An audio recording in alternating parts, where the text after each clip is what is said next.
Esta es la sustentación de mi generador de señales.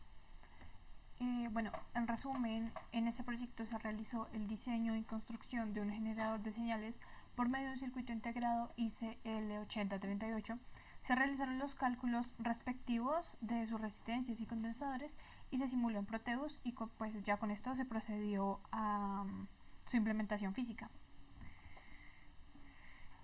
Pues la introducción es que este proyecto tiene como finalidad la realización de un generador de señales alimentado por una fuente de 12 voltios DC, siendo esta una señal lineal. Por medio del diseño e implementación del generador se busca transformar esa señal lineal a una señal ya sea cuadrada, senoidal o triangular. Esto por medio del integrado ICL8038. En cuanto al marco teórico, tenemos primero pues qué es un generador. Un generador de señales es aquel aparato capaz de proporcionar señales eléctricas. En concreto, se utiliza para obtener señales periódicas y permite controlar su periodo y amplitud. Normalmente genera señales cuadradas, picos y senoidales, que pues son las más comunes. Los transistores es un dispositivo semiconductor capaz de modificar una señal eléctrica de salida como respuesta a una entrada, sirviendo como amplificador, conmutador o oscilador o rectificador de la misma. Pues sus entradas sería básicamente la base del colector y el emisor. En amplificadores es un dispositivo que a partir de la utilización de energía magnificará la amplitud de un fenómeno. Son circuitos utilizados generalmente para aumentar el valor de señal de entrada, obteniendo una señal con una amplitud mucho mayor a la original. Aquí tenemos como un ejemplo donde se ve esta señal de onda, que sería la señal de entrada, y la señal de salida, que se ve con una amplitud mucho mayor. Bueno, amplificadores es un amplificador operacional cuádruple con un propósito de generar alta ganancia. Funciona como una fuente de poder sencilla bajo un amplio rango de voltaje y bajo consumo de energía. Su ancho de banda es de 1 MHz. El rango de voltaje de operación es de más o menos 1.5 voltios o más o menos unos 16 voltios en DC. Aquí hay una configuración de un LM324 que tiene pues 4 amplificadores y pues sus salidas y sus entradas. El circuito integrado 555 es un temporizador eléctrico. Puede realizar una gran variedad de tareas. Este integrado tiene internamente una gran combinación de circuitos digitales y análogos. Aquí está más o menos su diagrama de bloques y pues sus entradas y salidas. En cuanto al ICL8038, es un generador de funciones de precisión. Se trata de un circuito integrado monolítico capaz de producir con gran precisión señales sinusoidales, de picos y cuadradas. También pulsos de anchura variable en un mínimo de componentes externos. Pueden seleccionarse la frecuencia de oscilación desde los 0.001 Hz hasta los 300 kHz, usando resistencias y condensadores adecuados. Puede disponer de una modulación de frecuencia. El potenciómetro también se conoce como resistencia variable. Este limita el paso de la corriente eléctrica, pues la intensidad básicamente, induciendo una caída de tensión en ellos, al igual que en la resistencia. Pues aquí está un ejemplo de un potenciómetro, este es rotatorio, el cual usa un circuito en pequeñas corrientes. Bueno, las señales del ICL8038, pues este circuito integrado internamente está compuesto por varias resistencias, transistores. Básicamente eso es lo que más predomina en este integrado, y diodos. Vemos que por acá está la salida cuadrada, aquí la de picos y aquí la senoidal. Entonces pues nos da 3 señales en un solo integrado pequeño, que nos hace un circuito mucho más pequeño. En vez de tener que usar otros componentes de más, solo se usan resistencias y potenciómetros, condensadores, y ya para obtener la salida. Bueno, precauciones a la construcción del generador es como verificar el cable de alimentación para no realizar ningún corto a la hora de conectarlo. Conectar y desconectar los accesorios adecuadamente. Él tiene entradas y salidas y tenemos que tener mucho cuidado a la hora de conectarlos. si los conectamos al revés o los conectamos mal, podemos generar algún daño en él. Sobrepasar los rangos. Está diseñado para manejar un voltaje de 12 voltios. No podemos como sobrepasar ese voltaje o algunos límites dentro del mismo. Bueno, no usar sin carcasa o con una carcasa que tenga transferencia de corriente, porque se pueden crear cortos. Evitar la exposición de circuitos o cables por lo mismo. No utilizar en condiciones de humedad elevada. No utilizar en atmósfera que pueda resultar explosiva. Y pues inspeccionar si el ensamblaje está dañado. Entonces, los antecedentes comerciales, tenemos pues un primer generador. Ese generador tiene más o menos unas 3 salidas. Su costo es de 620,000 pesos. Es un generador pues de doble canal, de forma de onda arbitraria. Bueno, tiene una señal de alto rendimiento, rentable, multifuncional. Tiene pues su propia como pantalla, pero su costo es bastante elevado. El siguiente generador es un generador pues ya de menor rango, pero muy parecido. Se cuesta 228,000 pesos. Es un generador de señales también de doble canal con función DDS. Es un generador de señal multifuncional con alta precisión y alto rendimiento. Es muy parecido al anterior, solo que en este se puede notar que su pantalla es mucho más pequeña y tiene como menos funciones que el anterior. El siguiente ya es mucho más costoso. Ese cuesta más o menos 802,000.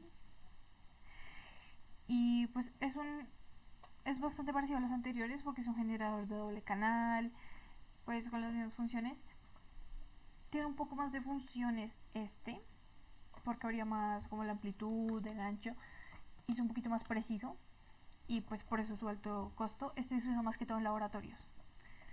Y el último, que es es como el más parecido al que construí. Ese cuenta 22,500, pero es más una placa que hay que adaptar con otros componentes, ya sea como un Arduino y eso, para poder obtener la señal. ¿Sí? Se ve pues en la LCD, se ve la frecuencia. Bueno, la tesis fue una tesis que hallamos de la Universidad Nacional, de un generador de señales, que era básicamente un trabajo en el que se diseñó un prototipo funcional de un generador de señales, pues señales periódicas de forma predeterminada, que entre sus posibles aplicaciones, la principal es servir como instrumento didáctico para los laboratorios de electrónica y señales, pues de esta manera los alumnos cuentan con un instrumento tangible que pueden manipular para entrar en contacto con lo que se ve en la teoría. Las aplicaciones del GSPFP no solo tienen que ver con áreas de ingeniería, sino también con áreas como la medicina, pues como se vio en el capítulo 8 de la tesis, se pueden generar señales de un electrocardiograma con la frecuencia real. Por lo anterior mencionado, el GSPFP podría convertirse en un instrumento didáctico para el área médica. Más o menos esta fue la introducción básica de esta tesis hecha por la Universidad Nacional sobre por qué y para qué diseñaron un generador de señales. En cuanto a materiales y métodos, lo principal son los requerimientos. Entonces teníamos que el generador de señales debía generar señales cuadradas, sinusoidales, desde 1 Hz hasta 1 kHz. Como plus nosotros le pusimos una señal de picos. Se supone que esta debe permitir el control de frecuencia de la amplitud de la señal de salida entre los menos 5 voltios y 5 voltios. Se debe ubicar los circuitos dentro de una caja, debe permitir el control de ancho de pulso de la señal cuadrada y debe estar implementado al menos en una baquetita genérica. Para iniciar el diseño de nuestro generador tuvimos que estudiar cada señal por separado. Entonces, ¿cómo se produce la señal cuadrada? Para generar una señal cuadrada se puede generar teniendo de base una señal senoidal Es necesario diseñar un circuito a base de transistores, resistencias y condensadores, como se muestra en la imagen de la simulación. Entonces teníamos varias resistencias, condensadores, unos transistores 2 N2926 y pues su entrada de señal senoidal. Entonces, a través de este circuito podemos lograr una señal cuadrada, pues bastante ancha, la verdad, y no muy bien definida. En cuanto a la señal triangular, para generar una señal de picos teniendo de base una señal continua, es necesario diseñar un circuito a base de amplificadores y resistencias y condensadores, como se muestra en la imagen. Aquí está la imagen de la simulación. Tenemos dos amplificadores LM324, resistencias y condensadores igual que en el anterior. En este podemos sacar tanto una señal triangular como una cuadrada. Se ve que la triangular está muy bien definida, la cuadrada también tiene como algunas imperfecciones, pero igual son muy buenas señales, aún mejor que la anterior. En cuanto a la señal senoidal, la mejor forma de hacerla es con un 555 y lo mismo, resistencias y condensadores. Aquí en la imagen de la simulación se ve el integrado 555, se ve pues los condensadores, resistencias, y aquí se ve la señal, que es una señal pues bien marcada de lo que sería una señal sinusoidal. Al unir esto queda un circuito bastante grande, ¿sí? Porque hay que poner los amplificadores, el integrado, y queda un circuito bastante grande y tedioso de armar. Entonces, busqué y vi que podía hacerlo con un ICL8038, y pues aquí está el diagrama de bloques más o menos de lo que hace ese circuito integrado, que tiene pues su fuente de corriente de ingreso, su fuente de corriente pues 2, comparadores también tiene 2, un multivibrador biestable, los amplificadores y el convertidor senoidal. Entonces del amplificador viene saliendo la señal cuadrada, del segundo amplificador sale ya una señal triangular, y del convertidor ya senoidal, de triangular se convierte a senoidal, más fácil, y ahí tendríamos nuestras tres salidas. Bueno, en el datasheet de este integrado encontramos varios circuitos que se podrían hacer y nos funcionan. Sería este A, tenemos A, B y C. Entonces, esos tres montajes sirven para ajustar la simetría de la señal. Entonces, en el circuito A, RA y RB están separadas. En el circuito B, RA y RB están unidos mediante un potenciómetro de ajuste. Y en el circuito C, las terminales 4 y 5 están unidos al dispositivo mediante un potenciómetro de ajuste. Por esto nosotros vimos este montaje que nos servía, que es RA y RB en 4 y 5 están unidos por un potenciómetro. Lo mismo aquí en 1 y 12 y en 12 y 11 se ve el potenciómetro. Entonces ahí se evidencia el montaje para cumplir con los parámetros de ajuste de la señal por medio de 3 potenciómetros. Esta fue más o menos la guía que tuvimos para seguir respecto al circuito diseñado.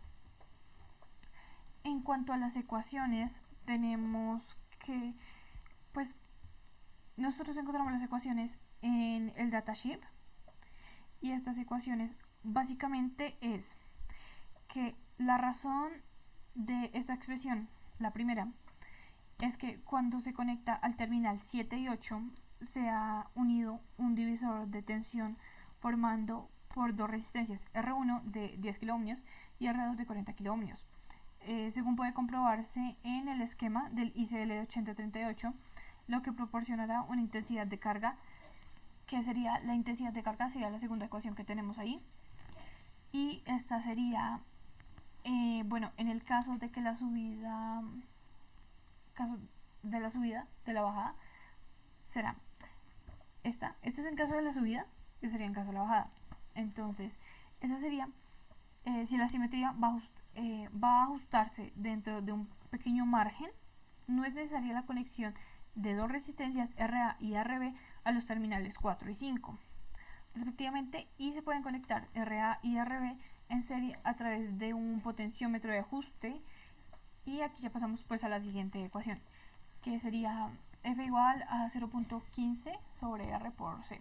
Entonces, ni la frecuencia ni los tiempos dependen de la tensión de alimentación, ya que la tensión de conmutación de los comparadores son reguladas en el anterior circuito del integrado.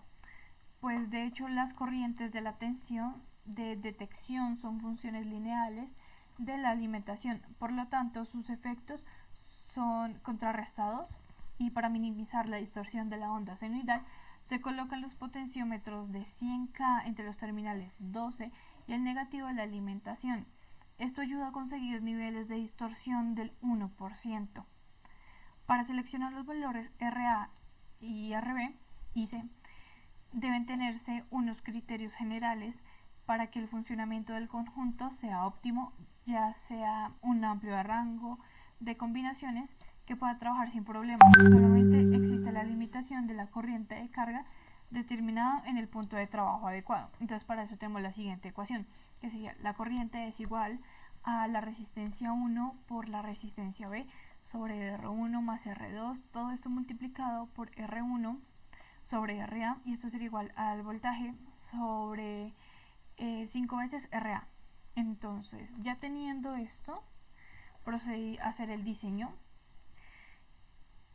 Este es básicamente el diseño que hice respecto a las ecuaciones y lo visto en el datasheet. Entonces, tenemos aquí los tres potenciómetros de 20K, 10K y 100K para su manipulación. Lo que son sus resistencias, cada una bien calculada a las entradas correspondientes y salidas correspondientes. Aquí tenemos un interruptor para cambiar el estado, y para la entrada puse una hornera y a la salida dos horneras de 2, donde sale una tierra y las 3 señales. Esta es la baquelita que se generó en Proteus. Entonces, pues lo mismo, los potenciómetros se cambiaron por borneras para hacer una conexión más fácil. Simplemente pusimos cables y el cable pues ya alarga para poner el potenciómetro fijo en la base como tal. Así quedó estos fueron ya los resultados de ir construyendo el generador. Entonces, este es mi circuito integrado ya como PCB. Se imprimió a láser en papel fotográfico y luego se planchó sobre la baquelita. En los lugares donde no pasó muy bien la tinta, marqué con un marcador permanente y con esto ya lo puse en ácido férrico. Para que fuera más rápido, pues puse más ácido que agua para hacer más rápido el proceso. Con ayuda del motor tool abrí los huecos. Ya con la placa lista como está aquí, realicé la soldadura. Entonces, empecé montando lo que fue la base del microcontrolador para no tener que soldar como tal el integrado, sino en caso de que algo falle o se dañe el integrado, simplemente retiro el integrado y ya, no tengo que volver a soldar o manipular de más el circuito. Como se ve, hay varias borneras de potenciómetros, salidas, entradas y un LED que había puesto para pues la encendida, pero el voltaje era bastante pequeño porque era para un LED pequeño y no pude conseguir el LED pequeño, entonces no lo quité, pero igual dejé la hornera para ponerlo después. Y empecé soldando esto, luego los puentes con cables y fui de lo más pequeño a lo más grande. Aquí está ya acomodado en la caja. La caja la tenía antes de hacer el circuito, entonces se tuvo que adaptar el circuito, se fue haciendo respecto a las medidas de la caja. Aquí quedó pues apenas los cables internos, esas son entradas y aquí están las salidas. Esto fue básicamente la soldadura que quedó. En conclusión, se puede realizar un generador con varios circuitos, uno por señal, pero por medio del ICL8038 se pueden diseñar un circuito más sencillo y sale la misma cantidad de señales con mayor precisión. El diseño cumple con los parámetros para poder trabajar con una fuente confiable. Los problemas de salida en la generación de señales es más del osciloscopio netamente, ya que de por sí ya tiene algunos problemas de visualización. En cuanto al generador de señales ya como tal en su implementación, lo que hice fue hacer esta caja. Básicamente aquí modulo lo que es amplitud, la frecuencia, el ancho de banda. Aquí tengo mis 3 salidas, las puse así de tal manera que se le pueda conectar una sonda fácilmente. Y entonces aquí tenemos en el centro lo que es la salida negativa y aquí la positiva. En esta tenemos otra salida negativa. Aquí está el interruptor en el que vimos anteriormente de los 3 estados. Entonces 1, 2 y 3. Ahí están los 3 estados. Y aquí están sus entradas. Entonces tenemos positiva y negativa. Sale señal cuadrada, central y triangular. ¿Sí? Y se modulan de igual manera con los potenciómetros. De esta forma, cada una, dependientemente. Entonces, tengo algunas fotografías en el informe ya de cómo resultó la señal cuando la probé. Yo tenía este osciloscopio, pero no sirve. Ya hoy no sirvió. Entonces, por eso no se puede hacer la comprobación neta del funcionamiento del generador, ya que, pues, en teoría está muerto total. No genera ni la señal, ni nada, está en ceros. Debería estar generando la señal, pues, relativa de pues, el aire, técnicamente.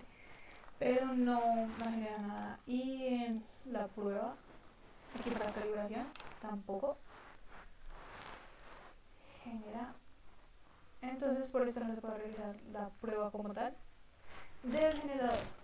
Igual en el informe van las gráficas que se alcanzaron a sacar con el osciloscopio del generador.